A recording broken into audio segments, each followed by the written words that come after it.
किसी भी देश की कहानी सुनाने के ना कई तरीके होते हैं। पर क्या हो अगर हम सिर्फ एक तारीख पकड़ लें और देखें कि सदियों में उस एक दिन पर क्या क्या घटा। आज हम बिल्कुल यही करने वाले हैं। चलिए 22 नवंबर के आईने में भारत के इतिहास को देखते हैं। तो सवाल ये उठता है कि भाई एक अकेला दिन किसी देश के बारे में सच में क्या बता सकता है। 22 नवंबर को जो घटनाएं हुई, हम एक एक करके उनकी परतें खोलेंगे और इसी सवाल की तह तक जाने की कोशिश करेंगे। चलिए शुरुआत करते हैं पावर से, यानी सत्ता से। देखते हैं कि कैसे इस एक ही तारीख ने सत्ता के चेहरों को बदलते हुए देखा है, राजशाही से लेकर लोकतंत्र तक। और ये देखिए, ये स्लाइड कितनी दिलचस्प है। ये दो बिल्कुल अलग अलग जमानों को, दो अलग दुनियाओं को आमने सामने रखती है। एक तरफ है 1517, जहां बादशाहत खानदान से तय होती थी, और दूसरी तरफ है 1968, जहां पहचान की राजनीति लोकतंत्र का हिस्सा बन रही थी। तो 1517 में इसी दिन यानी 22 नवंबर को सिकंदर लोधी की मौत हुई और बस उनके बेटे इब्राहिम लोधी को सल्तनत विरासत में मिल गई। सत्ता का ट्रांसफर एकदम सीधा था, पिता से बेटे को। ये उस दौर की राजनीति का, आप कह सकते हैं, एक सीधा साधा अक्स है। और अब जरा एक लंबी छलांग लगाकर सीधे 1968 पर आते हैं। यही तारीख थी जब लोकसभा में मद्रास राज्य का नाम बदलकर तमिलनाडु करने का प्रस्ताव पास हुआ। अब देखिए, यहाँ कोई खानदानी हुकूमत नहीं है, ये एक लोकतांत्रिक फैसला है जो भाषा और संस्कृति की पहचान को सम्मान दे रहा था। मतलब सत्ता का जो केंद्र था वो राजा के महल से निकलकर लोगों की आवाज तक पहुंच चुका था। अच्छा, अब सियासत से थोड़ा आगे बढ़ते हैं और चलते हैं जंग के मैदानों की ओर, क्योंकि 22 नवंबर की तारीख ने इतिहास की कुछ अहम लड़ाइयों को भी दर्ज किया है। ये स्लाइड हमें दो बिल्कुल अलग अलग वक्त पर ले जाती है। एक तरफ है 1914, जब दुनिया अपना पहला विश्व युद्ध देख रही थी, और दूसरी तरफ 1971, जब पड़ोस में तनाव बिल्कुल अपने चरम पर था। बात है 1914 की। भारतीय सैनिक ब्रिटिश साम्राज्य के लिए मेसोपोटामिया में लड़ रहे थे और इसी दिन उन्होंने बसरा शहर पर कब्जा कर लिया। ये एक बहुत बड़ी कामयाबी थी, जो ये दिखाती है कि भारतीय सिपाहियों ने दुनिया भर के संघर्षों में कितना अहम रोल निभाया था। फिर आता है 1971 में 22 नवंबर का दिन, जब भारत और पाकिस्तान के लड़ाकू विमानों ने एक दूसरे की हवाई सीमाओं को पार किया।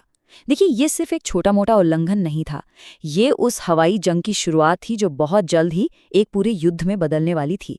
तो एक ही तारीख, दो अलग अलग युद्ध, और दोनों में ही भारत एक अहम मोर्चे पर खड़ा था। चलिए अब जंग के शोर से दूर संस्कृति और कला की दुनिया में चलते हैं, क्योंकि 22 नवंबर ने हमें कुछ यादगार सितारे भी दिए हैं।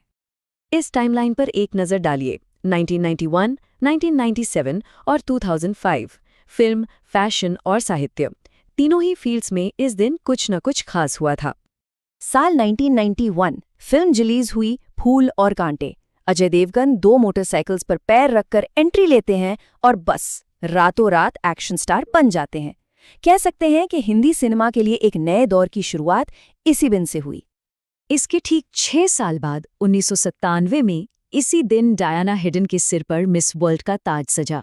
सोचिए, ये वो पल था जब पूरी दुनिया की नजरें भारत पर थीं, और ये जीत देश के लिए एक बहुत बड़े गर्व का लम्हा बन गई। और अब बात करते हैं साहित्य की, भारत के सबसे बड़े साहित्यिक सम्मानों में से एक की।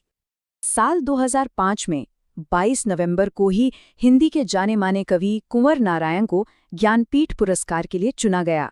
सिनेमा और सौंदर्य के ग्लैमर से हटकर ये कला के सबसे गहरे और शांत रूप का सम्मान था। और अब हम अपने आखिरी पड़ाव पर हैं।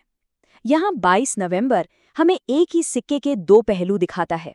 एक तरफ इंसान के भविष्य को साधने की जबरदस्त कोशिश, और दूसरी तरफ प्रकृति की ताकत के आगे उसका बेबस हो जाना। पहले बात भविष्य की करते हैं। 2006 में इसी दिन भारत और 6 दूसरे देशों ने मिलकर पेरिस में एक समझौते पर दस्तखत किए। मकसद क्या था? एक ऐसा फ्यूजन रिएक्टर बनाना जो सूरज की तरह ऊर्जा पैदा कर सके। ये भविष्य की एनर्जी के लिए एक बहुत बड़ा सपना था, एक बहुत बड़ा कदम। लेकिन इसी तारीख से एक और नंबर भी जुड़ा है, और वो है 6।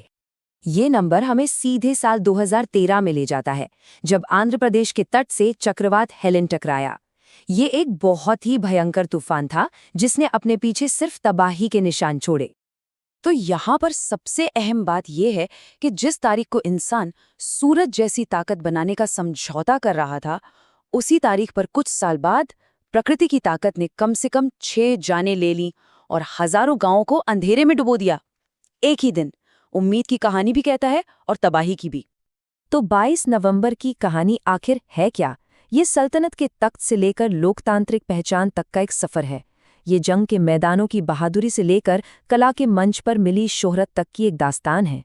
ये भविष्य को छूने की हमारी चाहत और प्रकृति की हकीकत का आईना भी है।